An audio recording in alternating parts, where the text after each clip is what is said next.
राष्ट्रीय महासचिव हैं और लोकसभा टीवी पर आप उनको सीनियर एंकर के तौर पर देखते हैं, तो उनसे मैं आग्रह करूंगा कि इसके बारे में, इस पुस्तक के बारे में। आज के कार्यक्रम के हमारे मुख्य अतिथि वरिष्ठ पत्रकार कंचन गुप्ता जी, हमारे वरिष्ठ साथी वरिष्ठ पत्रकार प्रमोद मजूमदार जी और प्रेस क्लब ऑफ इंडिया के पूर्व अध्यक्ष वरिष्ठ पत्रकार गौतम लहरी जी, एनयूजे के कोषा अध्यक्ष राकेश आर्या जी और तमाम हमारे साथीगण और मेरे साथी पत्रकार साथियों, जाहिर सी बात है यह सवाल अपने में पहले आएगा कि आखिर ब्लीडिंग बंगाल क्यों और एनयूजे क्यों। दरअसल लोकतंत्र में हम सभी जानते हैं कि पत्रकारिता को चौथा स्तंभ माना जाता है, कहा जाता है। कुछ मानते हैं, कुछ नहीं मानते हैं, सबकी अपनी अपनी राय है उसमें। लेकिन जब हम चौथे स्तंभ की बात करते हैं तो ये चौथा स्तंभ कुछ ऐसी घटनाओं को देखकर घटित होते हुए मूक दर्शक नहीं बना रह सकता जो हमारे समाज को, हमारे राष्ट्र को और हमारे सारे ताने बाने को प्रभावित कर रही हैं। एनयूजे पत्रकारों का बड़ा संगठन है, पत्रकार हितों के लिए लड़ता रहता है।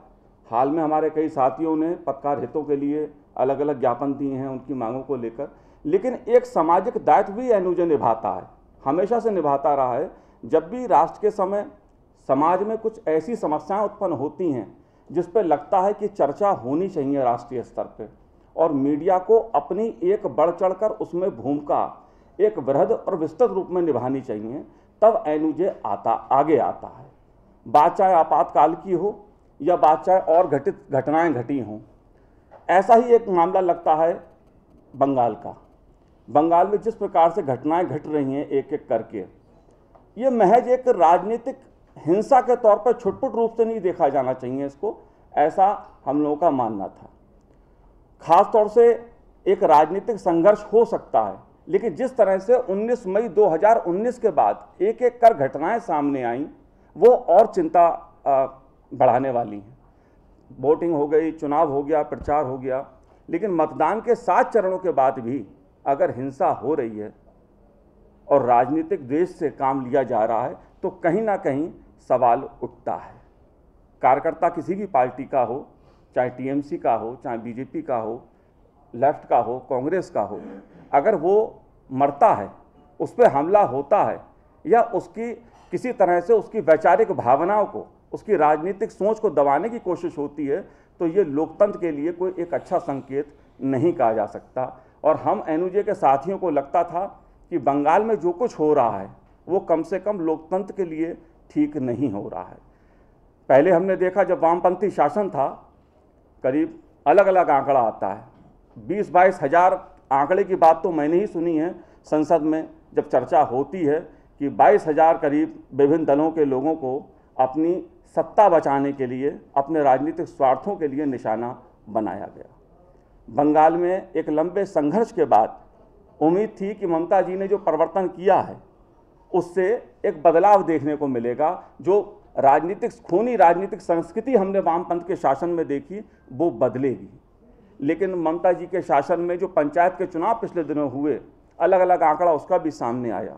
पंचायत चुनाव जिसमें आम आदमी चुनाव लड़ता है, आम आदमी वोटिंग करता है, करीब 100 लोगों के मरने की खबरें उसमें भी सामने आईं। और हाल के 2019 के लोकसभा चुनाव में ये भी खबरें आई कि किस तरह लोगों को जलाया गया। इसलिए जला दिया गया क्योंकि उनकी एक खास विचार थे, उनकी एक खास राजनीतिक पहचान थी, इसलिए उनको जिंदा जला दिया गया। लेकिन मुझे ऐसा लगता है कि कहीं ना कहीं मीडिया में जो रिपोर्टिंग हुई, मैं किसी मीडिया की रिपोर्टिंग पर सवाल नहीं उठा रहा और ना हम कोई न्याय करने वाले हैं, कौन दोषी है कौन नहीं है, किस पार्टी का कितना हाथ है किस पार्टी का हाथ नहीं है, इस पे हम नहीं बैठे हैं। लेकिन अगर घटनाएं घटित हो रही हैं तो इस पे चर्चा मीडिया को तो करनी ही चाहिए, ऐसा मेरा मानना है। अभी टुकड़े टुकड़ों में खबरें होती थीं, सिंगल कॉलम, डबल कॉलम कभी लग गई, 6 महीने में एक बड़ी सी लग गई, लेकिन ये लगातार राजनीतिक हिंसा बंगाल में हो रही है। इसीलिए ब्लीडिंग बंगाल हम कह रहे हैं इसको, इसीलिए ब्लीडिंग बंगाल का एक शब्द निकल के आया, क्योंकि जब घटनाओं का संकलन किया गया, जो बिखरी हुई घटनाएं थीं, कहीं किसी पर एक अटैक हुआ, कहीं किसी को मौत के घाट उतार दिया गई, कहीं किसी को जिंदा जला दिया गया, जब उन सबको हमने पिरोया, इसमें इसका शोध किया एक एक घटना का, तब एक ऐसा समाज सामने आ रहा है जो हमें सोचने के लिए मजबूर करता है कि आखिर पश्चिम बंगाल में हो क्या रहा है। किसी का भी खून बहे वो अच्छी बात नहीं है। राजनीति में, लोकतंत्र में हिंसा को कोई समर्थन नहीं कर सकता उसका।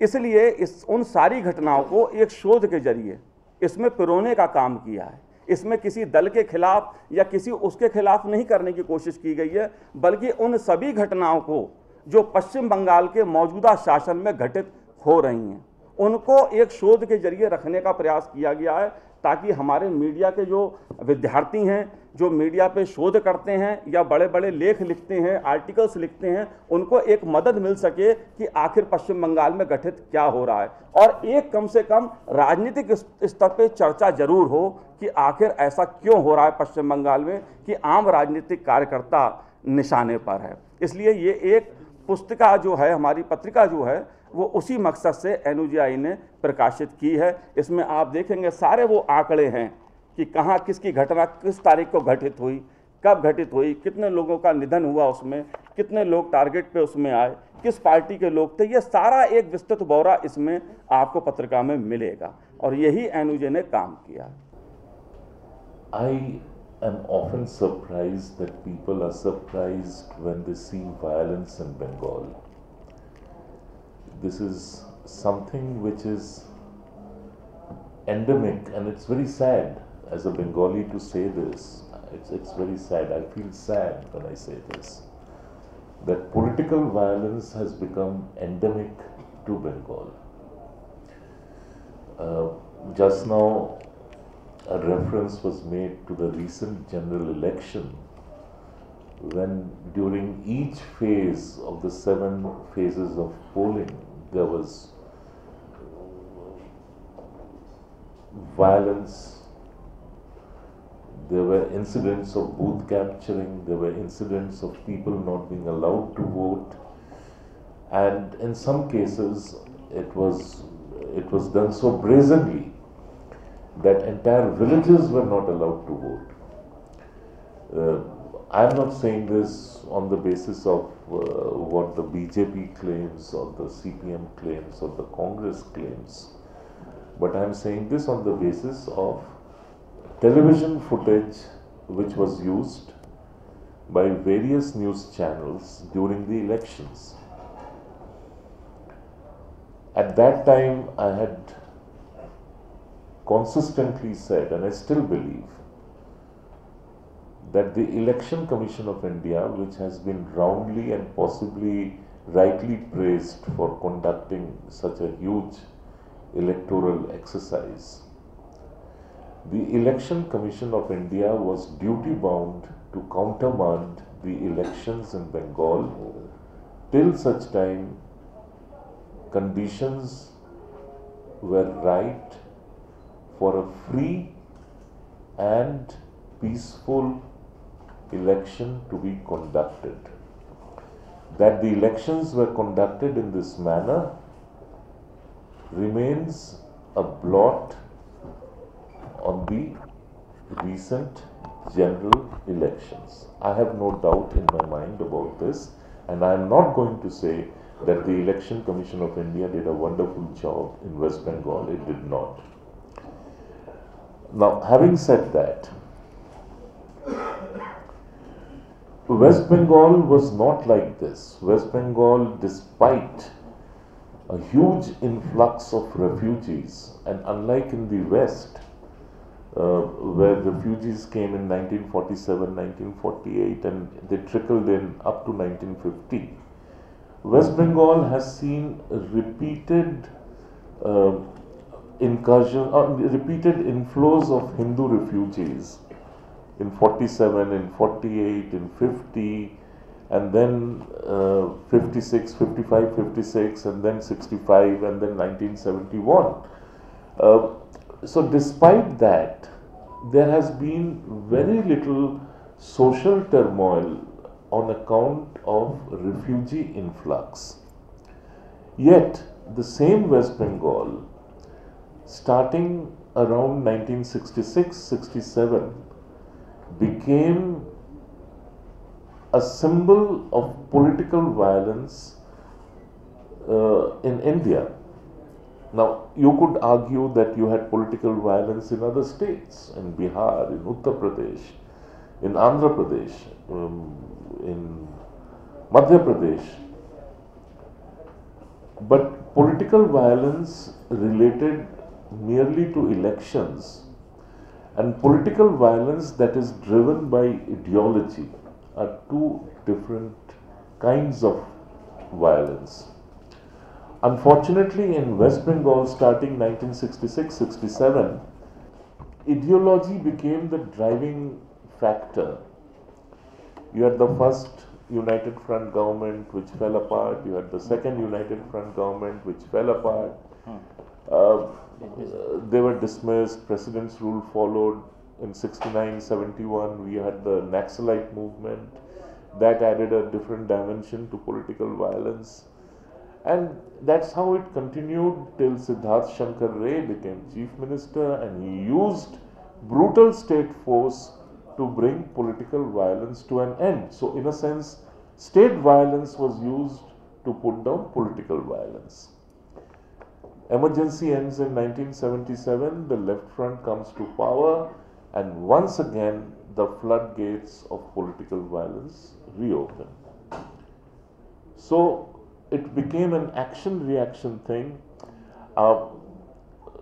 Very few people know of this one particular incident. It's called the Sainbari killings, where brothers were killed and their mother was made to eat rice mixed with the blood of her sons.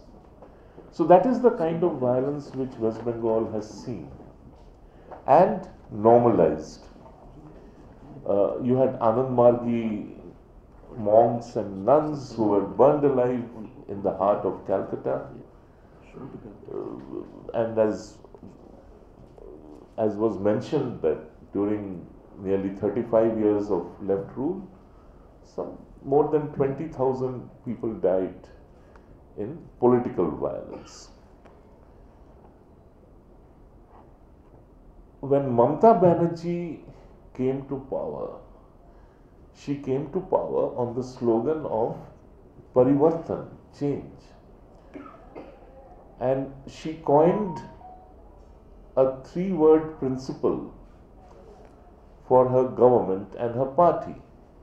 Ma, Mati, Manush. Ma as in mother, Mati as in the land, and Manush means people. So it would be a relationship which is between the party and the government on one side and the people and the state on the other. It would be a relationship between a mother and her children. All that was fine for the first couple of years, and then it changed. It changed because she realized that she didn't have a convincing agenda to change Bengal. Bengal needs a thriving economy. Bengal needs to reinvent itself. After all, don't forget, Bengal is the disinherited state of this country. It had the biggest manufacturing base. It was known as the Sheffield of the East. And we are sitting in Nehru Memorial Library. It was Pandit Nehru's idea to bring in the freight equalization policy. And that single policy killed industry in West Bengal, in Bihar, in Orissa. It was killed. And from there till today, these states have not been able to recover. That disinheritance which happened has crippled the eastern economy. Well, that is history. Now, where do we go from there? So, where she has spectacularly failed is to revive the idea of Bengal, that it can be turned around, that the economy can be turned around, that agriculture can be more productive, that income levels can go up, that people don't need to migrate. The saddest thing is that in Bengal, in Calcutta, the Bengali word for a locality is Pada. You will come across Pada after Pada in Calcutta and its suburbs, where the only residents are old-aged people, senior citizens. Their children have migrated. Their children have migrated to Bangalore, to Delhi, to Bombay, to America, to Europe, wherever. But they are not there. I don't know, but an apocryphal story is, Dilip Babu would perhaps know better, that the only thriving industry in West Bengal right now is it's old age homes, because people are moving in over there. There is nobody to take care of them. So this is the kind of social structure that has come about. And when you couple that with a political culture which thrives on violence, Mamata Banerjee is doing exactly what the CPM did to Mamata Banerjee. She almost died. She was almost beaten to death. And today she gets her party colleagues to beat opposition activists to death. So somewhere a red line has to be drawn. And if it cannot be done internally within West Bengal, then it has to come externally. You cannot just say that law and order is a state subject and leave it at that. There are larger obligations, there are national obligations. A last point that I would like to make, because this event is organized by the NUJ, I think the media in Bengal, especially the Calcutta media, whether it is the Bengali media or the English media, and Calcutta also has a very thriving Hindi media. The media in Bengal has chosen to crawl without even being asked to bend. They routinely black out any story that could be seen as against Mamata Banerjee and her government and her party. I'm told you can't even mention that she has a family and that she has a nephew who sort of is now considered the new Siraj-ud-Dawla of West Bengal. And anybody who goes against him is the modern day Mir Jafar. Now I could tell you why Mir Jafar did the right thing by turning against Siraj-ud-Dawla. If you only read up what Siraj-ud-Dawla was doing to Bengal and Bengalis, you would say that Mir Jafar did the right thing. And if anybody today is being called a Mir Jafar, he or she is doing the right thing. I hope political parties, the BJP has skin in the game because it is part of the political process. You exist in politics to win elections, not to lose them. So BJP will do its politics to stay within the confines of politics, contest and win elections. But where media can play a proactive role, a role that is also a response to your own conscience, is to report accurately, fairly, freely, and courageously what is happening in Bengal. You don't have to embellish them with, imagination. You don't have to exaggerate. You don't have to add political prejudice or color to it. Just the stark details. And those details will show why West Bengal today has become that grey zone of India where democracy, where liberty, where freedom, where the very essence of fundamental rights are now being denied to the masses. We had a newly elected MP from West Bengal. She stood up in Parliament and said, and she stole it actually from somewhere else. It was plagiarism.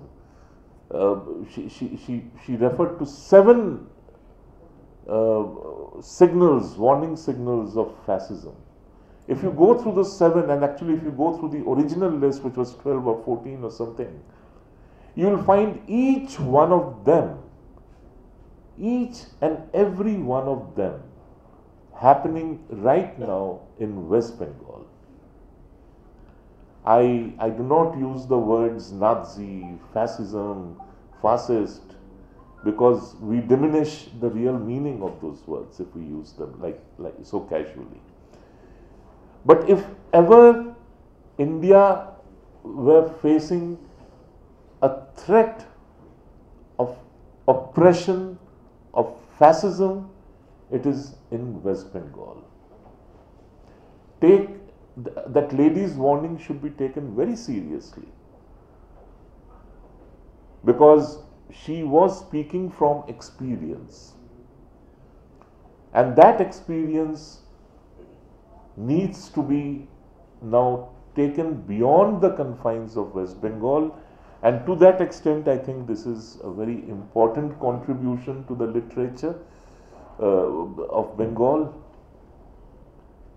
And I hope, as the months pass and the years pass, this report will be updated. And if the NUJ has a website, it should go up over there, and you can keep on updating it. But it's very important. It's very important that it should be recorded. Most of our politics is not recorded, so it becomes very contested. 10 years later, people will say, "Arey, who said people were killed in Bengal? Who said X was killed and he was sort of in an execution style, he was hanged to death? Who will say that? Who says this man was burned alive? Who says that villages were chased out?" So therefore, recorded history, record keeping is important. We need to do it the best we can, in the best manner we can. We all have jobs to do, but if we can take out time and do this, nothing like it. Thank you very much, and thank you for having me over here. सबसे ज़्यादा vote कहीं पे गिरा है तो बंगाल में ही हुआ है, और सबसे ज़्यादा वोट बढ़ा है जिस पार्टी का, वो है भारतीय जनता पार्टी का। 10% से आज 40% में पहुंचा है। तो वायलेंस ना होता शायद पता नहीं और भी रिजल्ट दूसरा हो सकता था, वो बात मैं मानता हूँ। लेकिन बात यह है कि जनता के ऊपर विश्वास करना चाहिए। इसलिए ये जो काम NUJ ने किया है, मेरा मानना है बहुत ही बधाई का पत्र है। इनको पश्चिम बंगाल सरकार को भेजना चाहिए। इसको उनके ऊपर जरूरत पड़े तो जवाब मांगना चाहिए। देखिए हमने जो दिया आंकड़ा है सही, क्योंकि हम लोग सुनते हैं 40, 50, 60, 70, 100 लोग मरे हैं।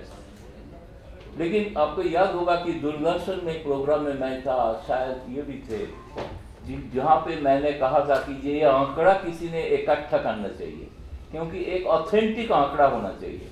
Data is a very important for any investigation. इसलिए पत्रकार का टीम, NUJ का टीम अगर बंगाल में जाके इसके ऊपर और भी इंक्वायरी करे तो हमारा तरफ से हम जो संभव है, हम कोशिश, मदद जो छोटा मोटा हम कर सकते हैं वो कर सकते हैं। कांचन दा और माननीय गौतम दा का मैंने सुना, मेरे साथ कभी सामने सामने परिचय नहीं हुआ है, नाम इन लोगों का कुछ सुना हूँ मैं। और मैं 4-5 साल ही राजनीति में आया हूँ, सामाजिक काम में, संघ का काम, सेवा काम में था, अंडमान निकोबार में था। जैसे मुझे कोई नहीं जानता था और मैं भी बहुत ज़्यादा लोगों को नहीं जानता था, लेकिन अच्छा है आप लोगों ने बहुत सारे प्रबुद्ध लोगों से मिलाने का आज एक मौका दिया है। तो सबसे मेरा परिचय है कि जहाँ तक पत्रकारिता जगत के ही लोग ज़्यादा होंगे, और बाकी भी कुछ इस प्रकार काम से जो हैं सामाजिक रूप से कुछ जागरूक लोग हैं। और इन लोगों के सामने बंगाल के बारे में बहुत ज़्यादा बोलने का इतिहास भूगोल मुझे लगता है कि ज़रूरत नहीं है। फिर भी ये जो पुस्तक है, और आपने बोला कि टीएमसी वाले को बुलाए थे, तो ये हेडिंग देखने के बाद किसी की हिम्मत नहीं होगी टीएमसी वाला के आपके यहाँ चर्चा में भाग लें। इसी में तो उनका माफ कर दिया आपने हेडिंग में बंगाल। ये बात सही है कि बंगाल हमेशा ब्रीडिंग रहता है, चाहे वो ब्रिटिश के ज़माने हो और आज हो, लेकिन उस समय स्वतंत्रता और लोकतंत्र के लिए हम लड़े थे, और आज उल्टा हो रहा है, लोकतंत्र को खत्म करने की लड़ाई हो रही है। देखिए, बंगाल बोलने से किशोर कुमार का नाम आएगा, हेमंत कुमार का नाम आएगा, कला साहित्यकार, कवि, दार्शनिक, क्रांतिकारी, सेना एयरफोर्स के भी प्रमुख रहे, मिलिट्री का भी, आर्मी का भी प्रमुख रहे, बंगाल से एक शूरवीर, विप्लवी क्रांतिकारी आंदोलन में एक से एक लंबा लिस्ट है। मैं अंडमान में 8.5 साल रहा, जब सिलुड़ा जेल में जाता था तो बंगाली नाम ही खाली देखता था, तो लंबा लिस्ट रहता था, कोई इक्का दुक्का इधर उधर से होते थे, सब बंगाली नाम। और रविंद्रनाथ जैसे कवि, साहित्यिक, दार्शनिक हुए जो 3 देश का राष्ट्रगान उनका हाथ से लिखा गया है। भारत, बांग्लादेश और श्रीलंका का भी जो राष्ट्रगान है वो भी भाषांतर हुआ। उनका एक छात्र थे वहाँ पर विश्वार्थी में, तो उन्होंने लिखा, बोले हमारा देश भी स्वतंत्र, आप लिख दीजिए, तो उन्होंने उसका श्रीलंकन भाषा में अनुवाद किया है। तो वर्ल्ड कप में हम लोग देख रहे थे, जब सबकी राष्ट्रगान बाज रहा था, उसका जो ट्यून आया, मुझे लगता है रविंद्र संगीत की आवाज़ आ रही है कैसे, तो खोजबीन करने का पता चला कि रविन्द्रनाथ का लिखा हुआ संगीत भी उन्होंने दिया है, बाद में उसका भाषांतर किया है। तो वंदे मातरम लिखने वाले ऋषि बंकिम से लेकर ऐसे हर क्षेत्र में इतने प्रबुद्ध लोग, इतने ऊंचे तक पहुंचने वाले लोग, दुनिया को हिलाने वाले नेताजी सुभाष बोस और दुनिया में नया विचार देने वाले स्वामी विवेकानंद लोग, ऐसे जैसे महापुरुष हुए। और सर्वोपरि मैक्स मुलर कहीं पर बोले हैं कि अगर भारत में इतने महापुरुष अगर पैदा नहीं होते, केवल रामकृष्ण देव पैदा होते तो भी भारत विश्वगुरु होता। ऐसे महापुरुष बंगाल में पैदा हुए, एक से एक। और उस बंगाल के साथ आज का बंगाल की अगर आप तुलना करेंगे तो आपको बहुत हताशा ही लगेगा। और दुर्भाग्य से हम इसी बंगाल में जी रहे हैं, उसका परिवर्तन के लिए लड़ाई कर रहे हैं। दुर्गा पूजा एक ऐसा इवेंट है, एक व्यक्ति मेरे पास आए थे कुछ उनका लेकर, तो टूरिज्म का काम करते हैं, चलाते हैं, लेकिन स्वीडन में पढ़ाई किए तो उनको लगा कि ये जो आर्ट, ये जो कल्चर, ये जो दुर्गा पूजा के 10 दिन के लिए जो बनता है एक नया दुनिया, ये तो दुनिया में बेच सकते हैं। और उन्हें सारा दुनिया में लेके गए। अब सच में जाएंगे, एक एक पंडाल अब देखेंगे बारीकी से, बिल्कुल वो एक अलग इवेंट होता है हमारे वहाँ, उसका कल्पना नहीं कर सकता कि 1 महीना पहले से बंगाली से पागल हो जाते हैं। अब सितंबर आ जाएगा तो दुनिया में कोई भी चीज़ का दिमाग में आएगा नहीं, दुर्गा पूजा छोड़कर, अक्टूबर खत्म नहीं। लेकिन उसके अंदर क्या नहीं है, इतनी बड़ी इकोनॉमी एक रोल होती है, सैकड़ों करोड़ रुपया खर्चा होता है, हजारों करोड़ रुपया, गरीब लोगों के पास पैसा भी जाता है, और साथ साथ कला का उच्च कोटि का प्रदर्शन होता हुआ, वो देखने का लायक सब चीज़ का, लाइट का, हर चीज़ का एक साथ इतना समन्वय कहीं दुनिया में मुझे लगता है कहीं पर नहीं होता है। तो वो बंगाल, इसलिए लोग बंगाल लोगों को मानते थे, लेकिन उसका पतन होते होते सबसे बंगाली पॉलिटिकली बहुत ज़्यादा कॉन्शियस है। अब 2, 3, 4 बंगाली एक साथ बैठेंगे तो चर्चा कहीं से भी शुरू करिए पॉलिटिक्स में ही आ जाएगा। बाकी जगह जैसा या तो शेयर मार्केट में जाएगा, या तो क्रिकेट में जाएगा, फिल्म में जाएगा, लेकिन यहाँ बंगाली में आना ही है। एक पाड़ा का दुकान, चाय की दुकान, सुबह चाय पीते हैं, वहाँ एक न्यूज़पेपर आपको जरूर मिलेगा। मैं एक बार कहीं जाने वाला था, दूर था थोड़ा गाँव, तो रिक्शा में चढ़ गया, मालूम ही नहीं था, बोले बाबू चढ़िए ना, मैं ले जाता। तो रिक्शा वाला जो है साधारण लुंगी पहना हुआ, गंजी पहना हुआ, सामान्य गरीब है। तो मैंने पढ़ा, बोले आप एक काम करिए ना, पेपर पढ़िए और चलिए। वो रिक्शा में पेपर रखा हुआ, न्यूज़ पेपर, ये दुनिया में कहीं नहीं मिलेगा बंगाल से। ठीक है जनता, ये बंगाल का विशेषता है, सुबह उठ के हाथ में पेपर, चाय की कप होना चाहिए। तो बुद्धिजीवी माने तो सारे बंगाली बुद्धिजीवी है। लेकिन आजकल बुद्धिजीवी का थोड़ा संज्ञा बदल हो गया है, जो उसी पार्टी का बैच लाकर रास्ता में चलेगा वही बुद्धिजीवी है, चाहे कितना बड़ा आप हो, उसमें कोई फर्क नहीं पड़ने वाला है। तो वो बंगाल, और आज हम लोगों को दुख लगता है, कहीं भी आप लोग पहले पूछते हैं काटमानी क्या है, मुझे रोज पार्लियामेंट में घुसने से पहले किसी न किसी मीडिया को काटमानी समझाना पड़ता है। ये नया कॉन्सेप्ट हमारे चीफ मिनिस्टर ने शुरू किया। ऐसा कोई सरकारी काम नहीं है जहाँ पैसा लेन देन होता है वहाँ का उसलिए नहीं होता है। कोई सरकार का ऐसा योजना नहीं है जहां बिना पैसा के लोगों को सुविधा मिलता है। इतना चरम पर भ्रष्टाचार बंगाल में कहने के, सच में बंगाल के लोग प्लेन लिविंग और हाई थिंकिंग इसी में विश्वास करते थे। आप आज भी मिलेंगे, आप कॉलेज के प्रोफेसर साइकिल चला के स्कूल कॉलेज जा रहे हैं, यूनिवर्सिटी जा रहे हैं, सामान में बस में चढ़ करके, झोला लेकर के, धोती कुर्ता पहन करके आराम से जा रहे हैं। कोई दुनियादारी से मतलब नहीं, उनका मिशन है सामने, मुझे स्टूडेंट को पढ़ाना है, शिक्षा का स्तर को बढ़ाना है, अभी भी है बंगाल में। लेकिन क्या है ना, राजनीति का इतना स्तर गिर गया और कम्युनिस्टों ने ज़्यादा किया। आप देखेंगे वोटिंग परसेंटेज किसी भी प्रदेश से ज़्यादा, मुझे लगता है किसी देश से भी ज़्यादा बंगाल में होता है। इसी में भी 85-86% पोलिंग हुआ। अगर रिगिंग होता जैसा कि हर बार होता है, इस बार सेंट्रल फोर्स से हुआ तो नहीं तो और 10% जोड़ लीजिए। 95% पोलिंग कोई बड़ी बात नहीं बंगाल में, किसी भी बूथ में हो सकता है, होता भी इस बार भी कई जगह हुआ। लेकिन आप यहाँ 40, 50, 60% पोलिंग हो गया तो बहुत मानते हैं। शहरों में तो 50%। पिछले 5 साल से ज़्यादा प्रचार करके हम लोगों ने थोड़ा बढ़ाया पोलिंग, उसमें बीजेपी को भी फायदा हुआ। तो बंगाल में नॉर्मल है, ये कम्युनिस्टों का दान है, कंसेशन बढ़ाना, राजनीति पोलिंग करना एक सच में अधिकार है। और इसको फेस्टिवल मनाते हैं लोग, सुबह से तैयार होकर वोट करने जाएंगे, महिलाएं लाइन में खड़ी हो जाएंगी, 200 लोगों की लाइन है, पूरा पोलिंग करके घर जाएंगे। इस बार हुआ भी, कई जगह सेंट्रल फोर्स नहीं था तो जो राज्य पुलिस था वहाँ मारपीट हुआ। टीएमसी के कैडर वोटिंग करने लगे, लोग सीधा आके नेशनल हाईवे को जाम कर दिया। क्या डिमांड है? हमको वोटिंग करने देना पड़ेगा। और पुलिस वाले ने बाद में उनको ले गया, लाइन में खड़ा, 4 घंटे के बाद वो लोग पोलिंग किया, उतने मई महीना के में फिर घर गए। अब कल्पना नहीं कर सकते कि बंगाल के लोगों का क्या जोश है वोटिंग करने में। राजनीति का जो डेमोक्रेसी का जो उत्सव होता है उसमें एक जितना गरीब, जितना अशिक्षित, उसमें उतना उत्सव की वातावरण उस बस्ती में पूरा दिन भर वोटिंग चल रहा है, क्रिकेट मैच जैसा। एक जगह तो उन्होंने डिमांड किया कि यहाँ वोटिंग नहीं हो पाएगी अगर बिना सेंट्रल फोर्स के, फोर्स डिप्लॉय नहीं हुआ तो सुबह जाकर पहले उसी बूथ में ताला मार दिए गाँव के लोग, जब तक फोर्स नहीं आएगा पोलिंग शुरू नहीं होगा। अब कल्पना नहीं, देश में कहीं ऐसा होता है पॉलिटिकल अवेयरनेस। इसका कारण पोलिंग बढ़ा है, 80-90% के अंदर वोटिंग होता है हमारा। अच्छा, तो हमारे बीजेपी के, जैसा कि माननीय गौतम दा बोल रहे थे, पिछले 14 में 17% था, अभी 40.25 हो गया पोलिंग हमारा, मैंने परसेंटेज वोटिंग। 86 लाख था 14 में, अभी 2,30,00,000 से ज़्यादा वोट बीजेपी को मिला है और टीएमसी को 17 लाख ज़्यादा हमसे मिला है। और देश में हम सेकंड पोजीशन में है बीजेपी पार्टी के नाते, सेकंड हाईएस्ट वोट यूपी के बाद हमको मिला है बंगाल में। शायद आप लोग भी कल्पना नहीं किए। जब हम बोलते थे 22-23 सीट मिलेगा, यहाँ के पत्रकार बहुत लोग गए, क्या आप भी क्या बात कर रहे हैं, 10 सीट मिल जाएगा। और 10 सीट तो मेरे पॉकेट में अभी है, आपको दिखा सकता हूँ, आप आइए चुनाव रिजल्ट के बाद। तो लोगों ने भरपूर 6-7 लाख वोट दिया हम लोग, और 6.5 लाख वोट मिलने के बाद भी हारे हमारे कैंडिडेट के गए।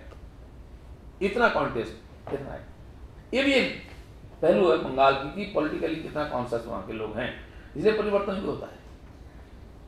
तो सीपीएम लोगों ने जैसा जागरूकता बढ़ाई, इस प्रकार हिंसा भी उन्होंने राजनीति में लाया है।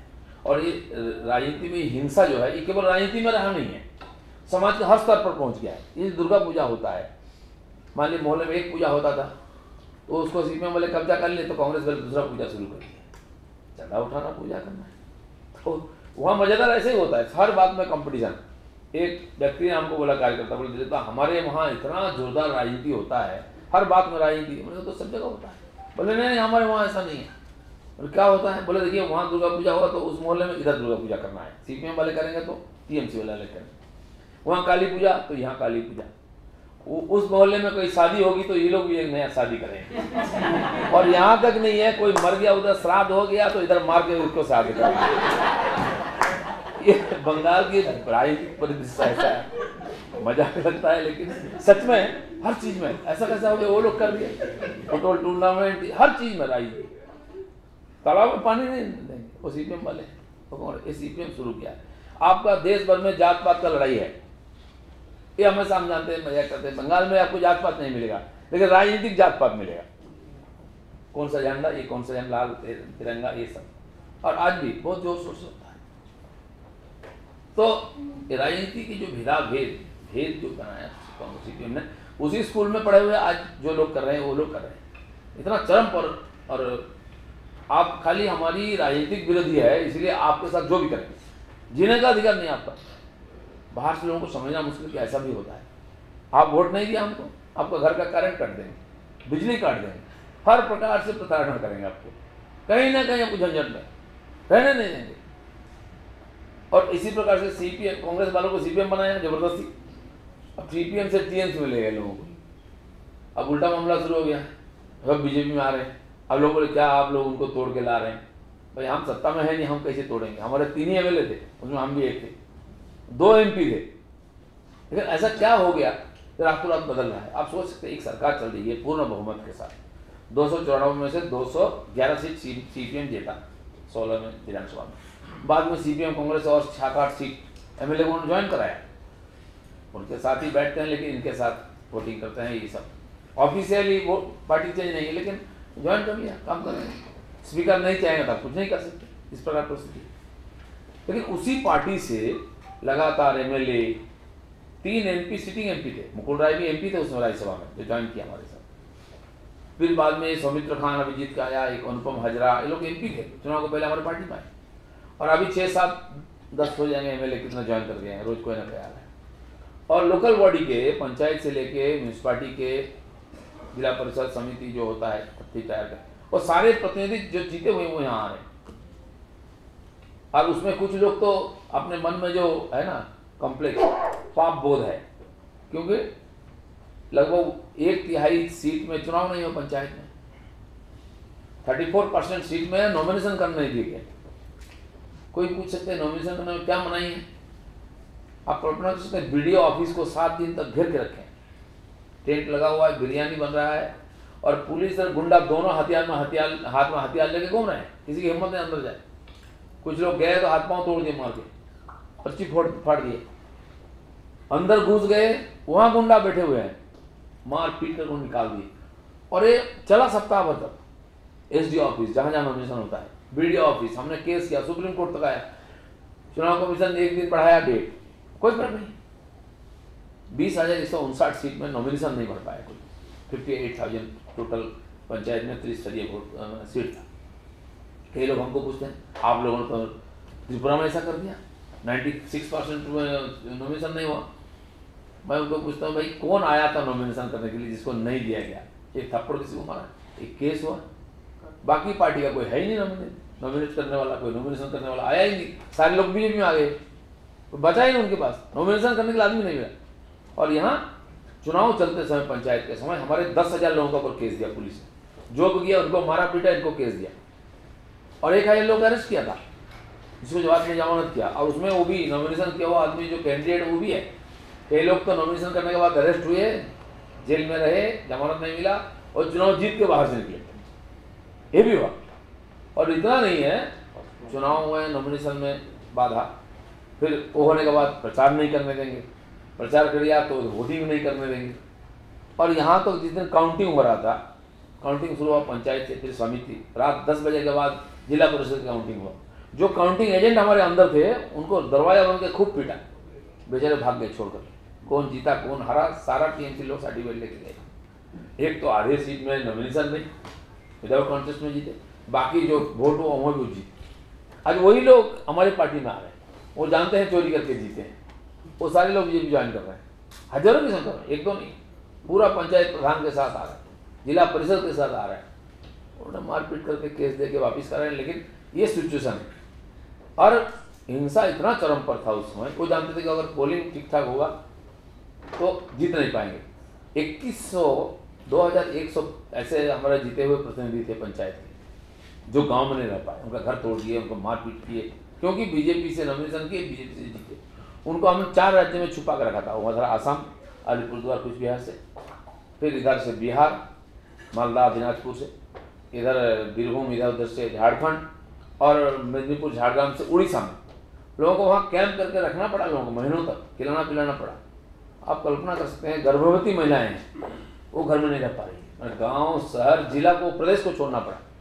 ऐसे 2 महिलाएं उस कैंप में, उन्होंने बच्चा पैदा किया, जन्म दिया बच्चों का, ना हॉस्पिटल ना घर जा पाई, हिम्मत नहीं हो रही, इतनी हिंसा, मार पीट। ये स्थिति में चुनाव हुआ वहाँ, फिर भी 7,000 सीट हमने जीता है। तो उसमें उसी जो हिंसा पिछले साल अप्रैल में शुरू हुआ नॉमिनेशन को लेकर के, आज भी वो चल रहा है बिना रुके। अभी वो तो मैं बोल रहा था ना कि क्या होगा, मुझे अभी भी फोन आ सकता है कि हावड़ा में एक मर्डर हो गया, कभी भी आ सकता है फोन, कहीं से आ गया तो डर लगता है कौन सा खबर आया। और आज तक मुझे 62 लगभग पिछले 1 साल सवा साल हुआ है पुलिस अभी तक इतने कार्यकर्ता हमारे मारे गए हैं। मैं यहाँ देख रहा था लिस्ट जो आपने दिया है, पूरा देखा नहीं। तो इस प्रकार से ऐसा कोई डिस्ट्रिक्ट नहीं जहाँ कार्यकर्ता की बलिदान नहीं है। वो फोटो आपने देखा होगा पुरुलिया में 18-20 साल के लड़कों को मार के पेड़ में टांग दिया गया, कितना अमानविक। देखिए वहाँ के एसपी आता है सुबह देखने के लिए, वो पेड़ के नीचे खड़ा होकर बोलते ये तो सुसाइड केस है। यार तुम डॉक्टर हो क्या? बॉडी को उतारा नहीं, छुआ तक नहीं, पोस्टमार्टम नहीं हो, बोल दिया। एक IPS ऑफिसर खड़ा होकर बोलता है ये सुसाइड केस है। और ममता बनर्जी के बोलते यहाँ कोई पॉलिटिकल मर्डर नहीं होता है। तो लोगों ने पूछा इतने लोग, वो सब फैमिली झगड़ा में वो मर गए। केवल फैमिली का झगड़ा बंगाल में होता है, बाकी है ना 150 से ज़्यादा लोग पिछले 1 साल में मरे। और कहीं हमारे लोग नहीं है। अब उनके एक MLA का हत्या हुआ, इस प्रोग्राम में बैठा तो हम गोली मार दिया किसी ने। 1-1.5 साल पहले होगा, ये जो चेयरमैन है म्यूनसिपैलिटी का भद्रेश्वर हुगली का, उसका हत्या हुआ। ऐसे म्यूनसिपैलिटी चेयरमैन से लेकर के काउंसिलर, पंचायत, कोई बाहर नहीं है। क्यों? पॉलिटिकल मर्डर क्यों होगा? तो एक तो उनका प्रशासन पर कोई कंट्रोल नहीं और पार्टी पर भी कंट्रोल नहीं है। इतनी दयनीय स्थिति है। मैं खुद एक स्टेट प्रेसिडेंट में MLA भी था 3 साल, अभी रिजाइन करके इधर आया। मेरे ऊपर कम से कम 4-5 बार ऐसा हमला हुआ है, मेरे गाड़ी को पूरा तोड़ दिया। तो क्रैक रहता है हमेशा मेरे गाड़ी के ग्लास में। तो किसी ने पूछा मेरे ड्राइवर को, अरे क्यों नहीं बदल लेते हो, प्रेसिडेंट का गाड़ी चलाते हो तुम? हमको बोला दादा अभी बदलना नहीं, कभी भी तोड़ देंगे। घर से निकलते समय आपको ये लगता है कभी भी अटैक हो सकता है। सिक्योरिटी ये वो, एक व्यक्ति को सिक्योरिटी देकर आप चला सकते हैं क्या? ऐसा कोई समाज चल सकता है क्या? 9 करोड़ 9.25 करोड़ लोगों को सिक्योरिटी कौन देगा? पूरा बंगाल का सिक्योरिटी डिस्टर्बिंग है। 2225 किलोमीटर बॉर्डर है बांग्लादेश के साथ। अब BSF तो जरूर है, 15 किलोमीटर तो उनका ज्यूरिडिक्शन है। उसके बाद घुसपैठी आया, उसको पकड़ा तो पुलिस को दे देता है, ना कोई केस ना कोई चार्जशीट, कहाँ चले जाते क्या होता कोई मतलब नहीं। सारा देश से गाय जाता है, वहाँ से पार होता है। BSF वाले को हम लोग बोलते कि आप कुछ नहीं करते, बोले भाई साहब हमारा तो बंदूक बांग्लादेश की तरफ है, हमको तो ये काम दिया गया कि उधर से ना कोई इधर आ जाए, और इधर से उधर जाए तो हम क्या करें? ये हमारा काम नहीं है। फिर भी वो रोकते हैं। मेरे पास फोन आया उस दिन, 100 गाय पकड़ा गया। तो बोले 1 महीना से उनको कहीं रखे हैं BSF वाले, अब वो रो रहे हैं। बोले क्या करें इसको? ना बिक्री कर सकते हैं, ना दान कर सकते हैं, ना उसको खिला दिए। 100 गाय को खिलाना कोई मामूली बात है? बोले ना कोई फंड है हमारे पास। ऐसी स्थिति में वो लोग हैं, और हजारों लाखों की संख्या में गाय जाती पार होता है, कोई रोक टोक नहीं है। जितना नेचुरल रिसोर्स है, पत्थर खदान, बालू खदान, कोयला खदान, रोज हजारों ट्रक गैरकानूनी ढंग से गाड़ी वहाँ से पार होती है। जितना लीगल माइनिंग है हमारे वहाँ कोयले का, ECCL है, तो गैरकानूनी माइन उससे ज़्यादा है, जहाँ से हजारों ट्रक लूट होता है और सैकड़ों करोड़ का लेन देन होता है। वहाँ से कोई रोक टोक नहीं, और पुलिस खुद उगाई करता है, पार्टी को जाता है और सारे लोग वहाँ से लेते हैं। इस प्रकार मैंने कोई ना तो कोई सोशल सिक्योरिटी है महिलाओं की, बच्चों की। 10 किलोमीटर 15 किलोमीटर बॉर्डर तक उधर से बांग्लादेश से लोग आते हैं, गाय बकरी के साथ महिलाओं को उठा के ले जाते हैं, उनके साथ जबरदस्ती करते हैं। ये एक वास्तविक परिस्थिति है वहाँ की। और इस बार जो चुनाव हुआ 40% से ऊपर वोट हमको मिला। मैं तो पहले ही बोला था मिलेगा, क्योंकि मैं जहाँ भी गाँव में गया लोग सीधा आते थे, पहले डरते थे, दूर से हाथ दिखाते थे। लास्ट में ऐसा हुआ, आप कहीं भी जाइए गाँव में, आपको जान लिया कि हम BJP वाले हैं, झंडा देखा तो जय श्री राम से ही लोग नारा लगाएंगे, महिला बच्चा कोई भी हो। हमारे कल 3-4 कार्यकर्ता को इसीलिए पीट पीट के मार दिया गया कि वो जय श्री राम नारा लगाए। अब दीदी भागती है जय श्री राम सुनने से, पता नहीं क्या होगा उनको। अब लोग जानबूझ के ज़्यादा चिढ़ाते हैं, जय श्री राम बोलते हैं। उनके कोई कॉन्वॉय जाता है, उनके नेता जाता है तो जय श्री राम बोलेंगे लोग, मैंने चिढ़ाने के लिए उनको। मैं खुद देखा महीना भर पहले, जब मैंने 1.5 महीना करीब प्रचार किया चुनाव में, तो पहले जब रोड शो शुरू हुआ लोग देखते थे, सारे लोग रास्ता मारते थे, सुनते थे, ना कोई रेस्पॉन्स नहीं करते थे। BJP जा रहा है, उनको लगा इतने लोग BJP की, इतनी गाड़ियाँ।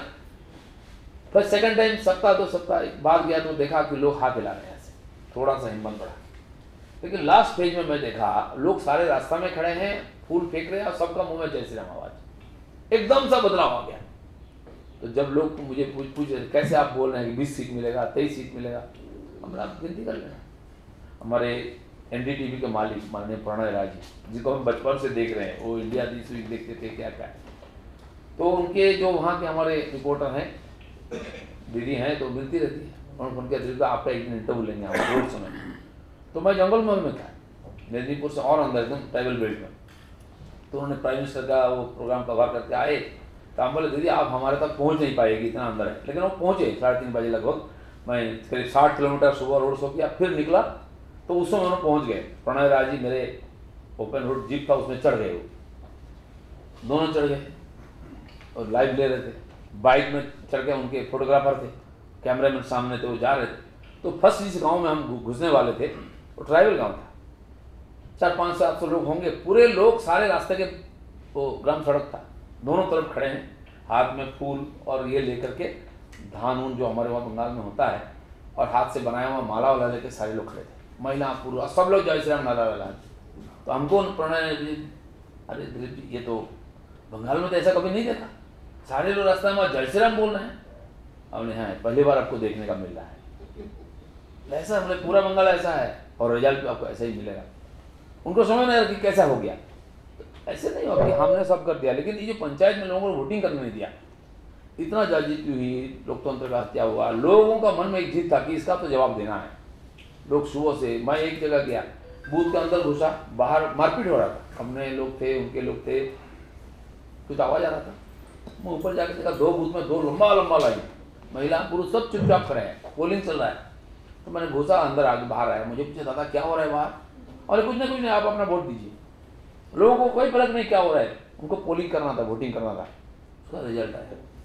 आज जो मैंने राजनीतिक जो फिल्म इंडस्ट्री के कल 10-15 यहाँ के फिल्म स्टार लोग ज्वाइन भी किया, वहाँ हिम्मत नहीं ज्वाइन करनी, यहाँ आ रहे लोग बेचारे डर के मरे, वहाँ भी पूरा कब्जा है। आप उनके झंडे के तले नहीं जाएंगे, कोई डायरेक्टर को काम नहीं मिलेगा, प्रोड्यूसर को काम नहीं मिलेगा, एक्टर को भी नहीं, कोई टेक्नीशियन को नहीं।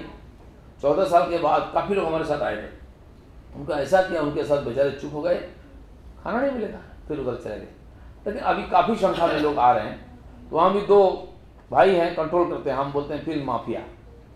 पूरा फिल्म को, बंगाली फिल्म आप जानते थे, उसका एक स्तर होता था, कितने बड़े बड़े लोग आए वहाँ से, मीनान सेठ से सत्यजीत राय, सब देश का सम्मान बढ़ाया दुनिया में, वहीं से तो आए थे लोग। आज वहाँ कोई नहीं है, कुछ नहीं है, वो तय करेंगे कौन क्या काम करेगा, कितने लेना है, स्टाफ को विदेश जाना है तो उनके 5 लोगों को अंदर लेना है, ये सारे मामला, किसी क्षेत्र को छोड़ा नहीं है। अब एडुकेशन है, आपने सुना होगा महीने भर पहले जो डॉक्टर्स का ऊपर टॉर्चर हुआ हॉस्पिटल में घुसकर, उन्होंने 7 दिन तक सारा हॉस्पिटल बंद कर दिया बंगाल का, आउटडोर तक, यहाँ एम्स में भी बंद था, देश में उसका असर हुआ। आप सोच सकते हैं डॉक्टर को सुरक्षा नहीं, क्या चिकित्सा करें। लॉयर लोग हाई कोर्ट से लोअर कोर्ट तक 1 महीना बंद रहा, क्यों, उनका ऊपर मारपीट हुआ, कोर्ट में घुस किसी ने पीटा, पूरा बंद कर दिया। और अभी चुनाव को पहले भी टीचर लोग प्रदर्शन कर रहे थे, अभी चल रहा। मैं रात को 10 बजे जाऊँगा उनसे मिलने के लिए सॉल्टिंग में, यहाँ से जा करके 9:30 बजे उतरूँगा, सीधा उनके वहाँ जाऊँगा। तो प्राइवेट टीचर्स अभी धरने में, सरकारी कर्मचारी का डीए नहीं है, तो उन्होंने किसी बात को लेकर मेमोरेंडम देने गए, ममता बनर्जी बांग्ला में बोला घेव घेव को ले डीए पाओ जाना, घेव घेव ने भोंकना। तो सरकारी कर्मचारी टीचर का ये अधिकार नहीं अपना डिमांड रखने के लिए। आप कुत्ता के साथ तुलना करें, खाना नहीं है तो सम्मान तो दीजिए। तो हर सेक्टर में इस प्रकार हताशा है, इस प्रकार एक परिस्थिति चल रही है। और सर्वोपरि जो बॉर्डर होने का कारण ये जो घुसपैठी है, एनआरसी क्यों लागू होगा, सबसे ज़्यादा विरोध वही कर रहे हैं। 3-4 पीढ़ी बांग्लादेश से लोग आए, उनको आज सिटीजनशिप नहीं मिली है। हमारे उस समय के नेता बोले थे कि कभी भी आ जाओ, देश तुम्हारे लिए खुला हुआ है। आज हमारी सरकार वो करने जा रही थी, सबसे विरोध वहाँ से हो रहा है, जो उन रिफ्यूजियों का वोट से जीत करके सरकार चलाए वहाँ, चाहे कम्युनिस्ट हो, कांग्रेस हो, टीएमसी हो। तो इसीलिए ये जो परिस्थिति है सार्वजनिक रूप से, और इस प्रकार अस्त व्यस्त रहेगा सोसाइटी, तो कला, साहित्य, काव्य, ये सब बुद्धिजीवी लोगों का कहाँ जो मौका मिलेगा, ये जो साहित्य दर्शन करने के लिए, कविता पाठ करने के लिए, बम बंदूक की आवाज़ में।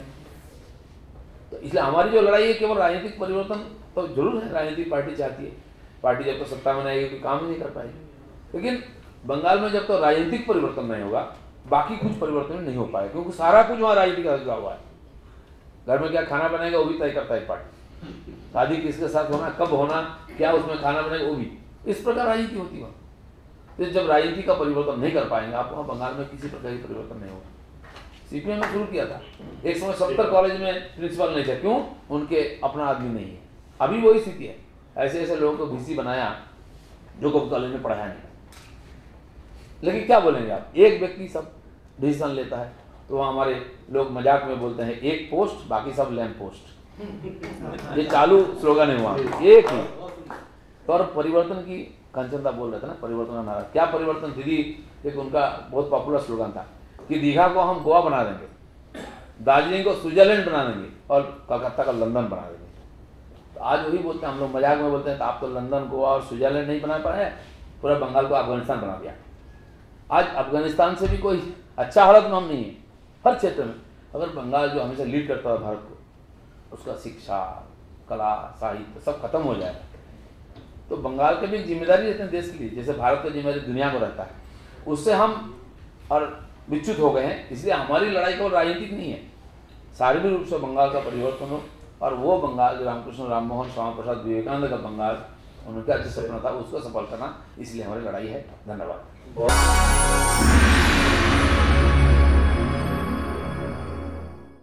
मनोज जी, एक पत्रकार के तौर पे, एक एंकर के तौर पे जब आपको इस तरह की बातें सुनने को मिलती कि इंटरनेशनल फोरम में भारतीय मीडिया को बदनाम किया जा रहा है, वहाँ पे वर्ल्ड फोरम में ये क्या कहा गया है कि भारतीय मीडिया के प्राइम टाइम एंकर जो पत्रकार हैं एक हिंदू एजेंडा के तहत काम कर रहे हैं, किस तरह से इसको देखते हो, किस तरह कंडेम करते हैं? देखिए, जो भी जिस किसी का एजेंडा हिंदू एजेंडा है या हिंदू नज़रिया है, वो खुद में अपने आप ही एक तरह से ये बताता है कि उनका नज़रिया किस तरह का है। एक एंकर जो होता है, एक पत्रकार जो होता है, मैं ये मानता हूँ ना वो हिंदू के रूप में काम करता है, ना किसी और धर्म के मजहब के रूप में वो काम करता है, वो एक पत्रकार होता है। और एंकर जो बात करता है वो समाज की बात करता है, अपने देश की बात करता है, अपने देश से जुड़े मुद्दों की बात करता है। हाँ, देखने वाले का नज़रिया कैसा है उस पर डिपेंड करता है। अगर कोई पत्रकारिता में भी हिंदू मुस्लिम देख रहा है तो मुझे उसके नज़रिए पे तरस आता है, क्योंकि इस देश की पत्रकारिता जो रही है वो समाज के लिए रही है, राष्ट्र के लिए रही है, आम आदमी के लिए रही है, आम आदमी से जुड़े सरोकारों के लिए रही है। इसलिए जो कोई भी अगर सवाल उठा रहा है कि हिंदू मुसलमान का सवाल, तो उसके नज़रिए को मैं समझता हूँ कि रिजेक्ट करना चाहिए, उससे कोई भी सहमति कम से कम नहीं जता सकता। एक पत्रकार के प्रतिनिधि के तौर पे अगर मैं पूछूं, आपसे जानूं, तो इस पूरे स्टेटमेंट को किस तरह से कंडेम करते हैं और क्या आगे किस तरह की बात? देखिए, पत्रकार संगठन के रूप में ऐसी बहुत सी कॉन्फ्रेंसें होती रहती हैं दुनिया में, सबके अपने अपने एजेंडे हैं, और दुनिया भर में अगर देखा जाए तो हिंदुस्तान की मीडिया, हमारे भारत की मीडिया जितनी स्वतंत्र है, जितनी स्वतंत्रता के साथ हम लोग काम करते हैं, कहाँ पर है? पड़ोस में अब चीन को देख लीजिए, सरकारी मीडिया के अलावा प्राइवेट वहाँ पर मीडिया नहीं। पाकिस्तान में क्या हाल है, अमेरिका में क्या हाल है, यहाँ पर तो आप प्रधानमंत्री जी को भी कुछ भी कह देती। ये भारत की मीडिया में ही हो सकता है सिर्फ, जहाँ पर इतनी आज़ादी दी गई है, हमारे संविधान ने हमको आज़ादी दी है। लेकिन इसके बाद भी अगर कुछ पत्रकारों को ये लगता है आज़ादी कम है और आज़ादी और मिलनी चाहिए, तो ये भी उनके नज़रिए का सवाल है कि वो किस तरह की आज़ादी चाहते हैं। कोई देश को तोड़ने की आज़ादी तो नहीं दे सकता, समाज को विखंडन की आज़ादी तो कोई नहीं दे सकता। वो जैसे आम नागरिक को एक अधिकार प्राप्त है संविधान में, उसी तरह मीडिया को भी संविधान में अधिकार प्राप्त है। अगर मीडिया की अभिव्यक्ति की आज़ादी का सवाल है तो आम आदमी की भी वही अभिव्यक्ति है, वही भावना है। इसलिए मीडिया को भी आम आदमी की भावनाओं का सम्मान करना होगा। मनोज जी, जिस तरह से बंकिम चटर्जी से लेके नेताजी सुभाष चंद्र बोस का बंगाल था और बाद में परिवर्तन की एक लड़ाई को लेके दीदी ने माँ, माटी और मानुष की बात कही, लेकिन 2019 के चुनाव आते आते बंगाल का स्वरूप पूरा बदल गया। जहां हमने खुल के वायलेंस देखा, वो वायलेंस अभी भी रुकने का नाम नहीं ले रहा। कितनी स्थितियां बदल गई हैं और क्या लगता है कि इस पर क्या फुल स्टॉप होगा? देखिए, पश्चिम बंगाल में राजनीतिक अगर परिणामों की बात मैं करूं, कोई जीते कोई हारे, मीडिया के लिए भी विश्लेषण का एक तरीका हो सकता है, विश्लेषण मीडिया करता है। लेकिन मैं एक पत्रकार के नाते, एक पत्रकार संगठन के पदाधिकारी के नाते इस बात को लेकर चिंतित होता हूं, जब लोकतंत्र में कहीं राजनीतिक हिंसा होती है। सभी दल, जितने भी हमारे राजनीतिक दल हैं, सभी एक बात कहते हैं, लोकतंत्र में हिंसा का कोई स्थान नहीं है। यहाँ पर एक सवाल उठता है, फिर पश्चिम बंगाल में हिंसा क्यों? इस सवाल को जांचने परखने का, एक फैक्ट फाइंडिंग रिपोर्ट तैयार करने का काम national union of journalist India ने किया। और जब हमने इसको जांचा, परखा और इन फैक्ट को जुटाया और उनको एक संकलित किया एक पुस्तक के रूप में, तो एक भयानक तस्वीर पश्चिम बंगाल के उभर के सामने आती है।